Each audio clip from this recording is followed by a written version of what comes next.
Okay. This next event is the St. Elmo Fort, which is right. Well, I do have a map, but this is like this is basically what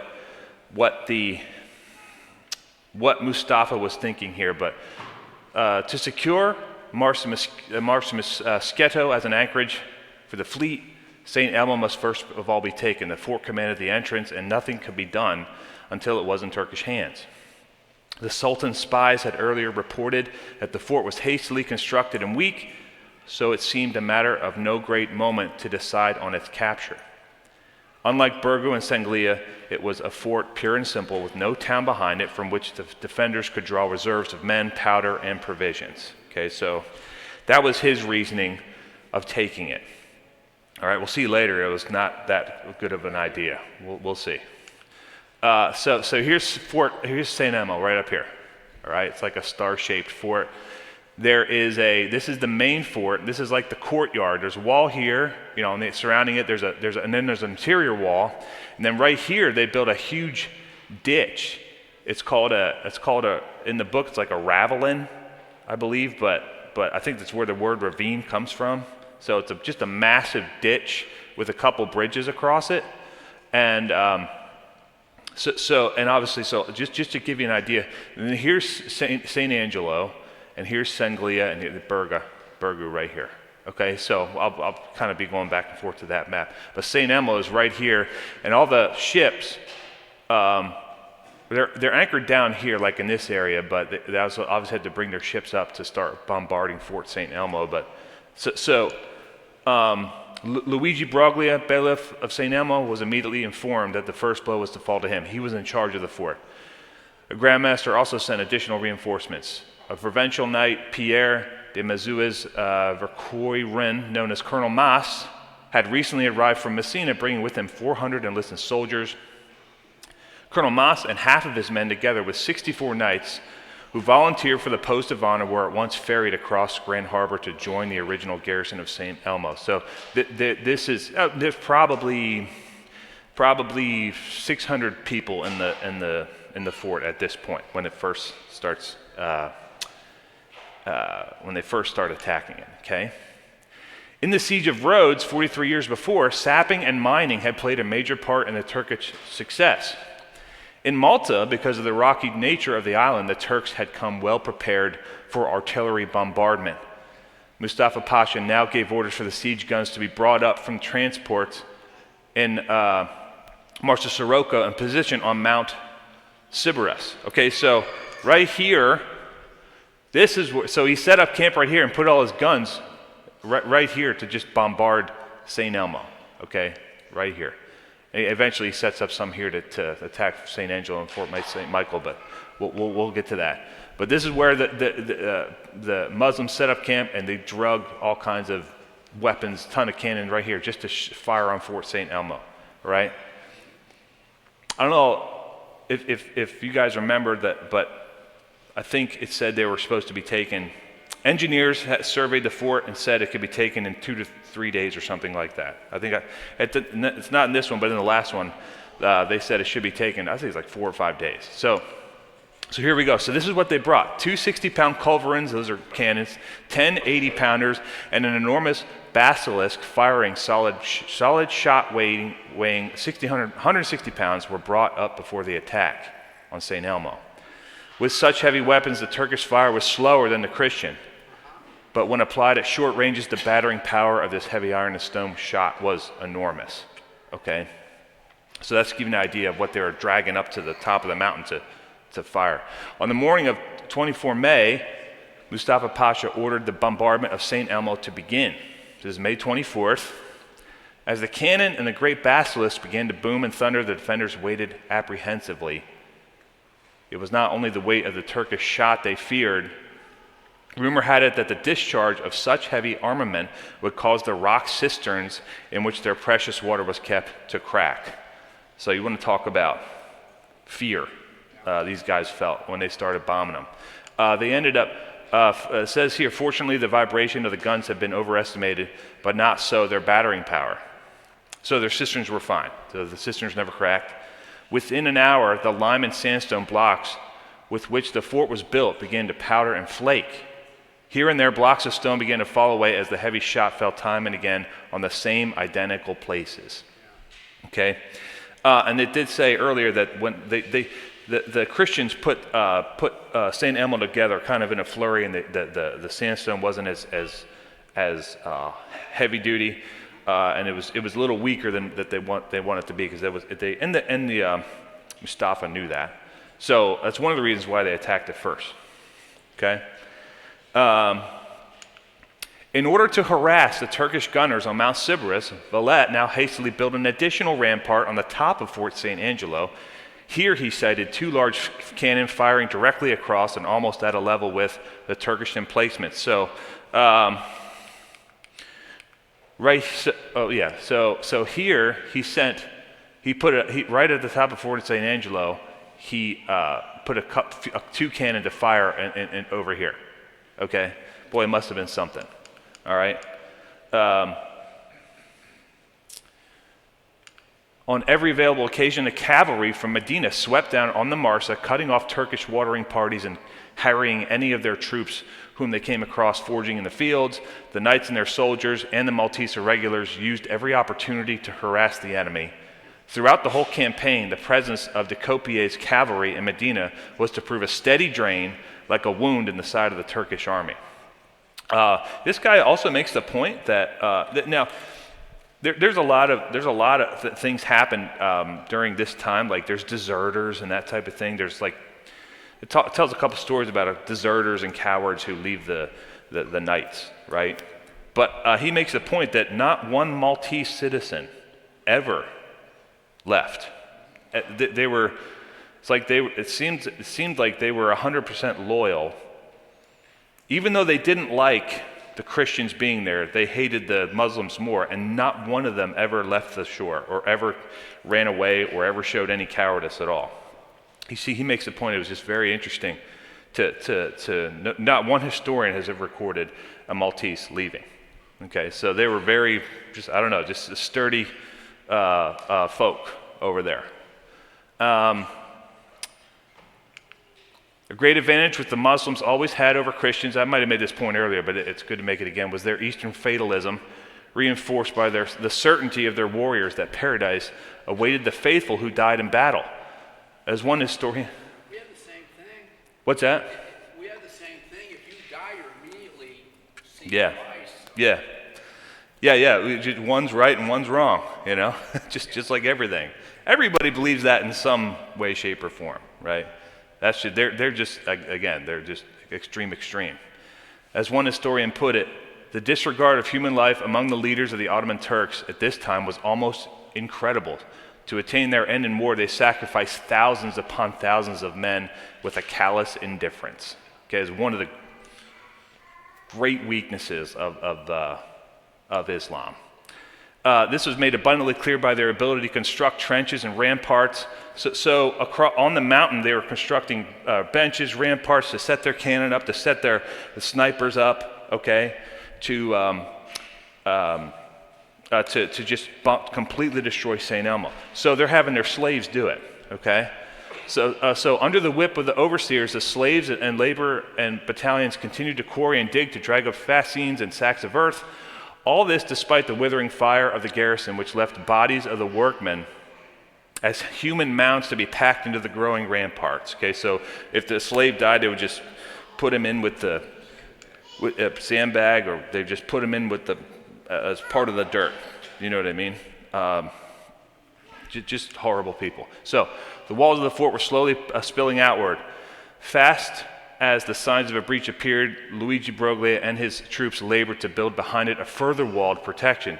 All the time, like a sandcastle eroded by the sea, the dimensions of the besieged fort were inexorably reduced. So every time inside the fort, every time a wall would go down, they would do something.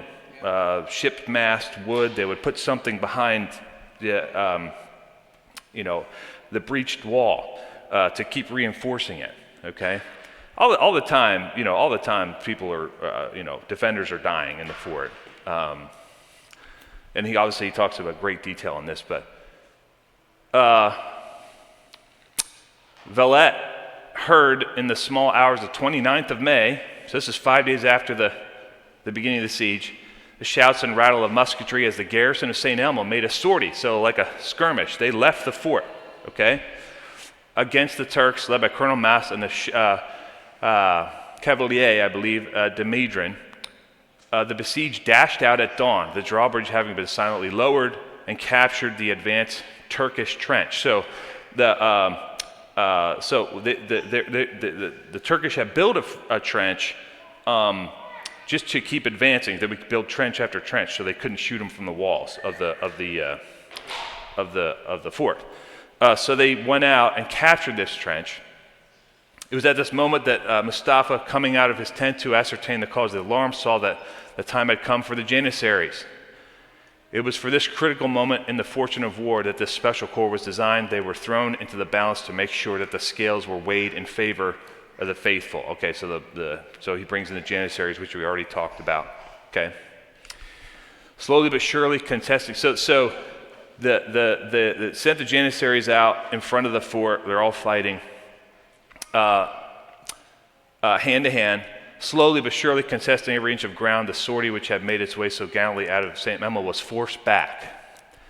Before the advance of these supreme warriors, the defenders fell back, only reaching the safety of the gates in time for the cannon above their heads to open fire on the advancing ranks of their enemies. So it was just basically a good attempt, but a failed attempt to take the trench. So they took the trench back, okay? The sound of gunfire at sea brought the defenders of St. Elmo, St. Angelo, and St. Michael out to their ramparts. I think this is a couple days later. And they, at least 80 Muslim ships, came up the coast, past Gallows Point, at the southern end of Grand Harbor, and then stood close inshore towards St. Elmo.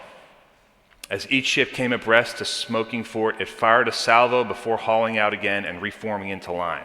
So 80 ships came out, started bombarding, maybe a couple at a time. They'd go to the back of the line, reload. He doesn't go into too much detail about that. That's pretty much all it is. But so they came right about here, right about Gallows Point, these ships, and started firing on St. Elmo from there. Okay? So it was at this point that Dragut, I think I'm going to pronounce this Dragut, basically a Muslim sea pirate, okay, very renowned guy. He shows up from over here, and he comes into the picture, and they all get together. They all get together and say, well, let's get together, have a council. And he basically says, what do you like? You don't need to capture this fort. If you cut off, you should have done this and done that. If you would have cut off supplies from the north, if you would have done that, he goes into this, if you would have done this, you would never need to take Fort St. Elmo. It would have fallen on its own. You could have captured all this stuff without even touching Fort St. Elmo. Okay?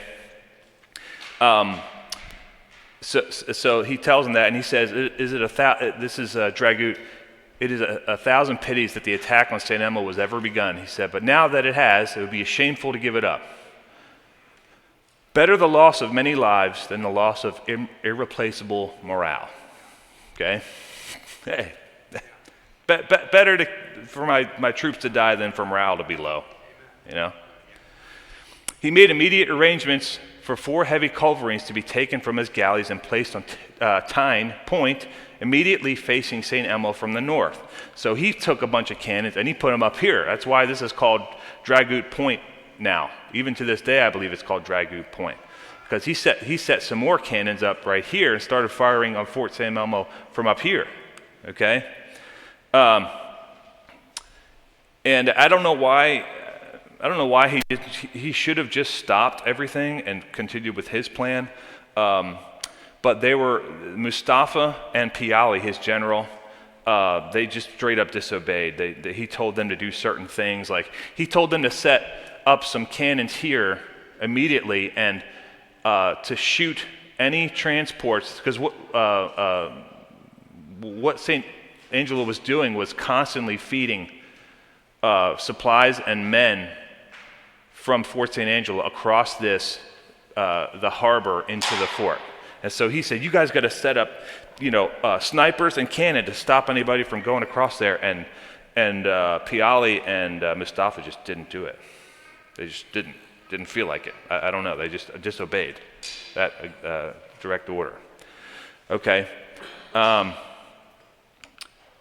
doesn't make sense, though, because they would have been exposed to the Muslims in the trenches there. And, Right here? yeah, You mean it doesn't make sense to they're up on the open water going right past the shore where the yeah. bombardment was. Yeah, and they did attack them, Dan, as they supplied them, but they didn't have a choice. They, throughout the whole thing, like I said, there's a lot more detail in the book. Throughout this whole St. Elmo's event, constantly reinforcing there's stories of a Maltese swimmer swimming across to deliver messages while they did have snipers up here shooting down across the harbor. And it's said that he swam, he got through because he swam underwater for very long distances. Man, I don't know. How do you, I don't know. Was Gallows Point manned by Christians or Muslims? This eventually ended up with Muslims. Muslims right here. At the beginning, the Yeah. Christians could have been shooting at those 80 ships circling. And Yeah. I guess they'd have cover. Any Yeah. swimmers or supply boats would have cover if they took Yeah. the right side of the bay. He does address that, Dan. He just said they didn't have enough resources to set up a reinforcements there. He just said the Valette was just the best way. A siege, you build fortresses and defend the fortresses. If you send your men out there without much cover, they're all dead without a fortress. So that, yes, if he had the manpower, he definitely would have probably set more stuff up. But okay, the battery on Mount Sybaris was to be increased by a further 50 guns. An earthwork was to be built from the shore of Grand Harbor to screen this big new battery from the fire of St. Angelo. And additional guns were to be placed so as to give crossfire on the Ravelin and the Cavalier. St. Elmo was to be pounded to pieces from every corner. Okay? So this, just to give you guys an idea, Pepe de Ruvo, a Neapolitan knight who was to die in the fortress, left a note behind him saying that he had counted the number of rounds fired by the Turks. On most days, an average of not less than 6,000 to 7,000 shots were discharged at St. Elmo per day. You would think one day would do it. Yeah, but I mean, obviously there's no, pictures or anything, but it must have been, I know they're saying it was weak, but it must have been pretty substantial to sustain 6,000 to 7,000 cannon shots per day. And again, it did hold 600, knights, so I mean, it was probably a lot bigger than what we think. So at this point, he sends another attack on St. Elmo, okay? And he sends in the Janissaries again, all right? And what happens is, it talks about these weapons that they used, that the Christians used. They had these, kind of like these Molotov cocktails, similar to a Molotov cocktail that they would throw into the enemy, and when they were being besieged. And the Janissaries had on this like thin, pretty light and white, clothing, right? All it did, it just burned right up.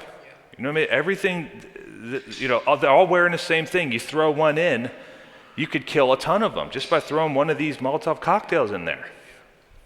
And again, just another, I mean, maybe I don't know their logic, maybe they're wearing it because it's light and they can move fast. I don't know, but because of that, and they also had these, I tried to Google like pictures of it, but he describes it as these firework hoops. And they would make these hoops, like maybe this big, maybe like 2 foot by 2 foot, and they would rub flammable things on it. It would very light wood. They would rub flammable things on it. They put cotton on it, It would dry out. They'd rub flammable things on it again, probably 3 or 4 times. And then they would light it, and they would throw it out with tongs into the oncoming, enemy, and lit up thousands of, hundreds of them at one time. It must have been something, And it was more that there was a couple other weapons he described that the Christians used to kill their enemy. But that was one of them. I tried to Google what it looked like, and there's no pictures of it. Nobody did much research on it, but it must have been something very interesting. So they attacked again, and because of all those weapons that they had, this is what happened. So when Mustafa, he finally called them back because they just kept they're losing, at the base of the fort here. Finally called off his troops. It was estimated that he had lost nearly 2,000. Most of them, the cream of the Janissary advance guard, okay, because of the fire, incendiary weapons they had. The defenders had lost only 10 knights and 70 soldiers in that whole skirmish. Okay. By the way, anybody see Mel Gibson is doing a series? Anybody see it? Mel Gibson making a short series on. It's about time. I don't know, Dad. We'll see. I hope it's good. Mel Gibson seems to be doing pretty good with his stuff, but he's just producing. He's not directing. So I don't know how much control he has, but we'll see. I can't help but be excited about it, but I don't know. We'll see. I've talked with people years ago about making a movie about this, so it is pretty exciting. How could you not make a movie about this? Did I talk to Mel? Yeah. No. Anybody else talk to Mel in here? So we'll see. It's gonna be a limited series, but so that's the kind of stuff. So this is the kind of thing that started happening with St. Elmo. Okay. The guns on Gallows Point in time began to open up again with their unremitting cannonade the minute that the Janissaries were withdrawn. Now that the Turks had occupied the Ravelin, they have that big in front of the fort now, that area. They began to raise behind and above it a high mound or cavalier. Once this was completed, they would be able to command the whole interior of St. Elmo and fire directly at the defender. So basically building something up high so that they could fire into the fort. And basically the Christians are unable to use the open area in the fort. That's the idea. They had to stay basically under cover the entire time.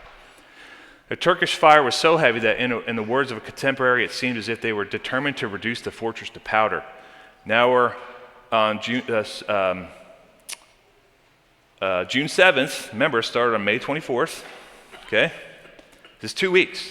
With the aid of a bridge made of ships, masts, and spars, the Turks attempted another escalade. They preceded their attack by an intense artillery bombardment that left the cavalier so ruined that the defenders could no longer man it. During this bombardment, the whole fort shook and trembled like a ship in a storm. To the watchers on St. Angelo, so across the harbor, they're watching. All they could do is sit there and watch. It must have been something. It seemed as if St. Elmo's last hour had surely come. Okay? Yet, last slide, where you're saying the cavalier that the Muslims were on yeah. was decimated by what, their own use of No, sorry. So the around this fort had the Christians had constructed some cavaliers too, just in front of constructing their own mounds in all over the place. So yes, they were fired on the Christians' cavalier to destroy it. Yeah, their mounds. Yep. To the watchers on St. Angelo, it seemed as if the last hour had come.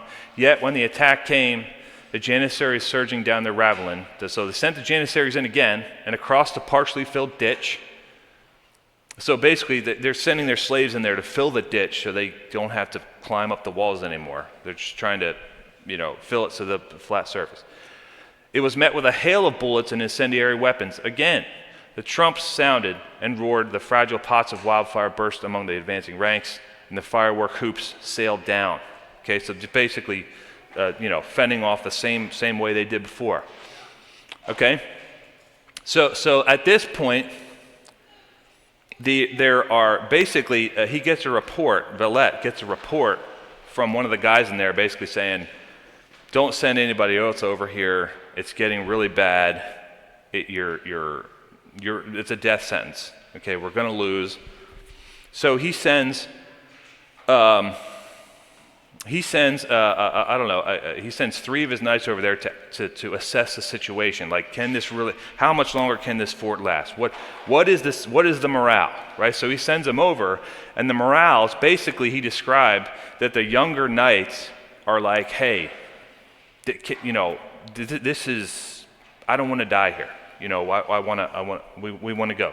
The older knights are like, we can probably hold out for a couple more days, right? So these three knights that Villette sends over says, yeah, they can hold out for a few more days over there, okay?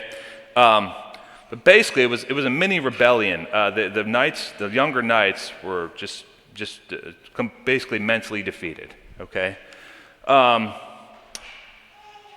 And this is Villette's response. It says, we swore obedience when we joined the order. We swore also on the vows of chivalry that our lives would be sacrificed for the faith whenever and wherever the call might come. Our brethren in St. Amel must now accept that sacrifice. Okay? 15 volunteer knights and 50 soldiers from the garrison of Medina went back with Demedron, who came and reported that you shouldn't don't send anybody else over. So even after that, even after he said we're all going to die over here, he still had 15 knights and 50 soldiers volunteer to go over with them. Okay, and it goes a little further.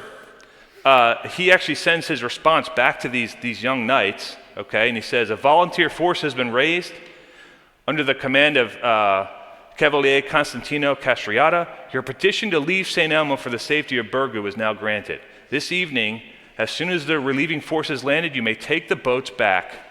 Return, my brethren, to the convent and to Burgoo, where you'll be in more security. Okay? For my part, I shall feel more confident when I know that the fort upon which the safety of the island so greatly depends is held by men whom I can trust implicitly. So, naturally these guys are obviously very competitive. So when these young knights heard this, within minutes of the Grand Master's letter being read out, the revolt was over. La Villette had succeeded in his object. He had put such steel into the defenders of the garrison that nothing could ever shake their morale again. So basically, all right, I'll send guys over who can handle it. You guys can come back. You go to the convent and nurse your wounds. I'll send guys over that can handle it. And obviously, it seemed to work. They got so angry, they begged him not to send any more. After he read this letter, don't send any more over. They actually do end up sending more over. Because Villette, he was just so heartbroken over losing all the people making a stand. He ended up sending more. It's June 10th now that the first great night attack of the siege took place. All day the bombardment had kept up without respite, and Mustafa decided that as soon as it was dark, his fresh troops would have every chance of catching the worn-out defenders off their guard. Okay. The advancing ranks of the Janissaries threw ahead of them sacchetti, or fire grenades, so they got their own incendiary weapons now, somewhat similar to those which the Christians hurled down upon them. The Ottomans had perfected a type of incendiary which, when it burst, clung to the armor or to the body. So it must have been some type of heavy-duty oil or something, whatever it was, it stuck to the armor or the body when it exploded. Napalm, not quite sure. Time and again, the knights who stood in the breach were only saved from being roasted alive in their mail by leaping into great barrels of water that had been placed in position along the defenses. So it sounds like these defenders had thought of everything. I don't know who thought of putting big barrels there. I mean, dealing with fire, I guess it makes sense. But talk about life-saving. Whoever did that needs to be commended. Okay. This is one of the chroniclers. I don't think the name of the person was in there, but this is how he described when that happened. The darkness of the night then became bright as day because both enemies are throwing incendiary weapons. So it's very bright, okay? Due to the vast quantity of artificial fires. So bright was it indeed that we could see St. Elmo quite clearly. The gunners of St. Angelo, for their part, were able to lay and train their pieces upon the advancing Turks who were picked out in the light of the fires. So it only helped, when that night attack only helped St. Elmo because St. Angelo could see everything and fire on the people who were advancing. So it was a kind of blessing in disguise there. Time and again, the attackers stormed across the ditch in front of the fort. Time and again, they were beaten back. When dawn broke and the call was sounded, it was estimated that 1,500 of the Sultan's finest troops lay dead or dying in that no man's land between the ravelin and the fort. The defenders' losses totaled 60. Okay, so I'm not quite sure. It's just when a siege, the attackers usually lose most men. And again, their clothes probably caught on fire again, and they're probably being burned to death because of their just nuts. Here's the 14th of June now. A Turkish spokesman was sent out into the ditch between the ravelin and the fort to call on the defenders and tell them that Mustafa promised a safe passage to any who wished to leave that night. So Mustafa's like, I'm losing too many men. This is ridiculous. I'll negotiate. By his beard and by the tombs of his ancestors, the Turkish commander-in-chief had sworn that any who wished to retire now leave the fortress unmolested. By his beard and by the tombs of his ancestors. Oh, man. Mustafa's spokesman was forced to retire under a hail of arquebus shot. There would be no more deserters from St. Elmo.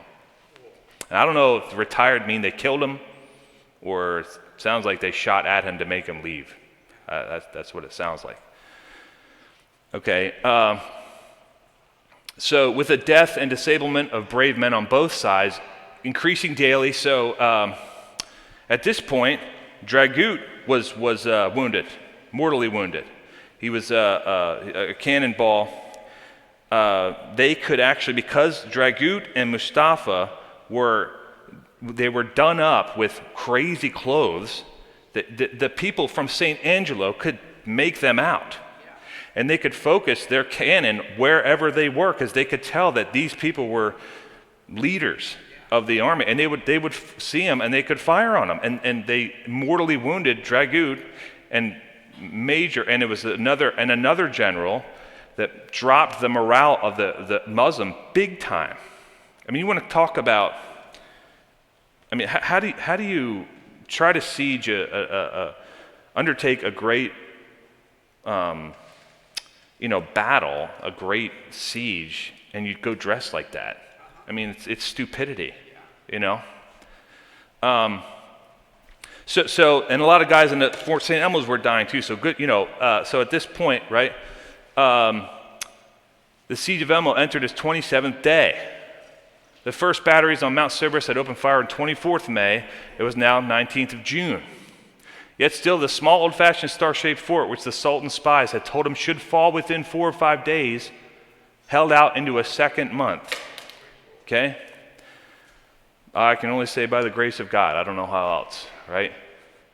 St. Elmo fell on the 23rd of June. For 3 days, it had been completely cut off from all outside help. It had held out for 31 days of continuous siege, and its defense was to prove, in retrospect, the keystone of the whole campaign. All right? So, and after, obviously it goes into way more detail, but after this and that, there's way more stories in there of particular soldiers, particular enemies. All right?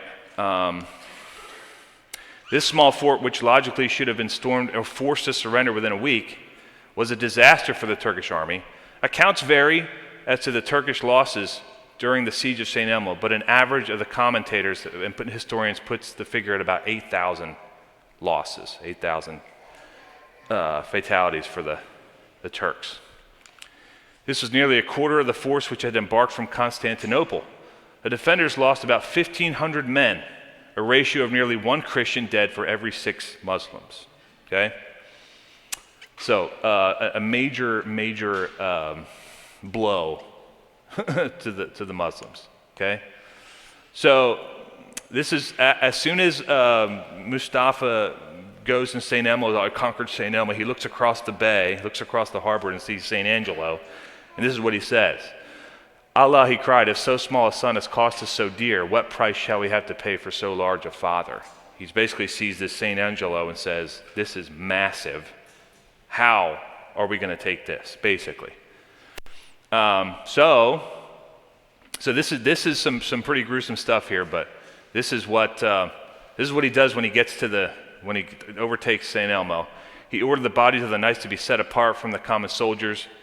He then had the principal knights identified. The heads of Lamas, Miranda, and de Garas were struck from their bodies. They were fixed on stakes overlooking the Grand Harbor and were turned to face the fortress of St. Angelo. Okay?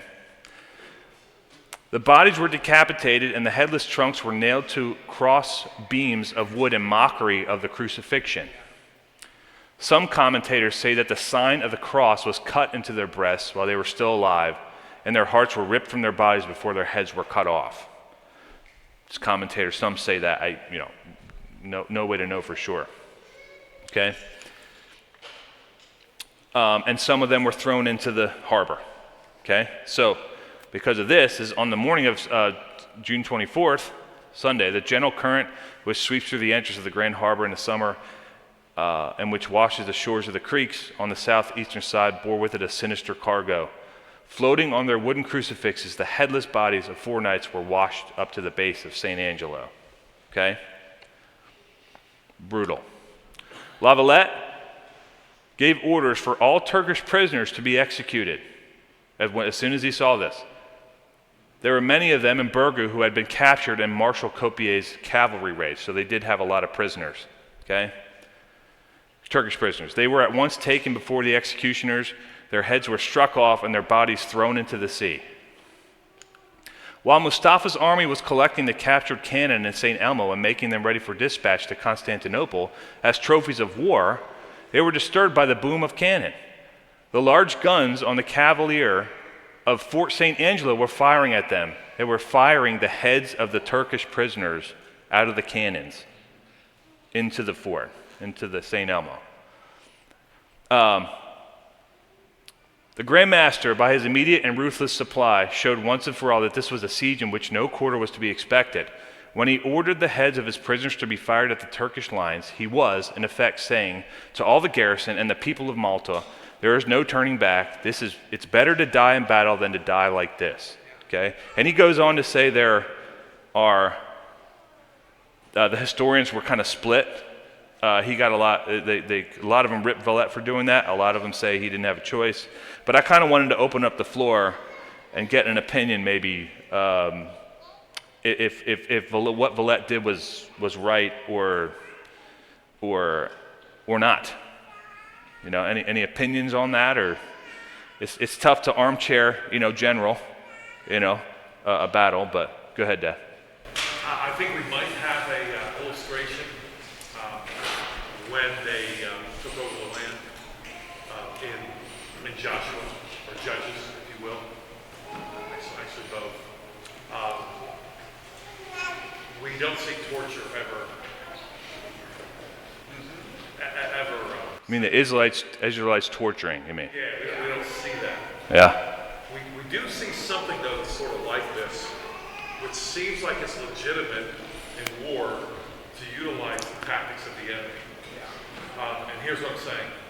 They captured a king, the Israelites did, who cut off the thumbs and large toes of all the kings that he captured. They did it to him. Yeah. And it seems like a legitimate thing. In fact, he even says, the king even says, like, there's been 60 kings that I did this to. Now it's happened to me. It seems like even the guy that it happened to spoke of some kind of justice in this. Yeah. Taking that principle, it seems to me that I would defend La Valette at this point. Okay.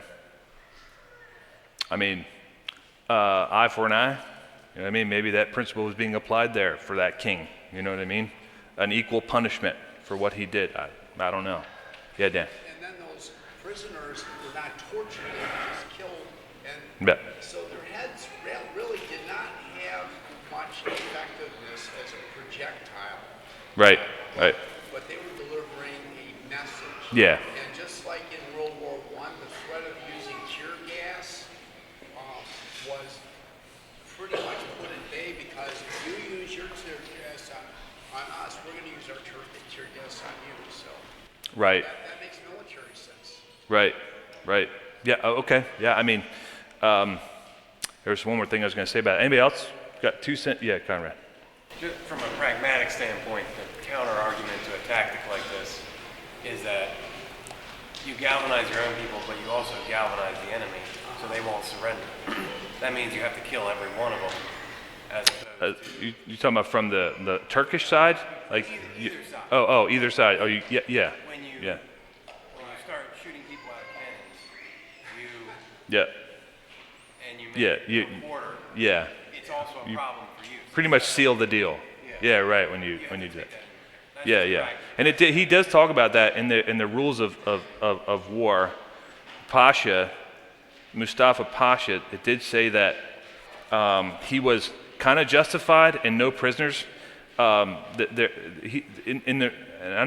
not too read up on this, but Bradford describes it as if a wall is breached, you have to give when a wall is breached on a fort, you have to give the defenders a chance to surrender. Okay? If they do, then you give them free passage. If they keep fighting and say we're not surrendering after you breach a wall, multiple attacks, you are then justified in killing them all. Okay? Now, I don't know if that's biblical or not, but he kind of does say that Mustafa was half justified in killing them all because they would not, because they wouldn't give up. Now, I know that can be discussed. That could be a whole different Sunday school rules of engagement, just warfare and that type of thing.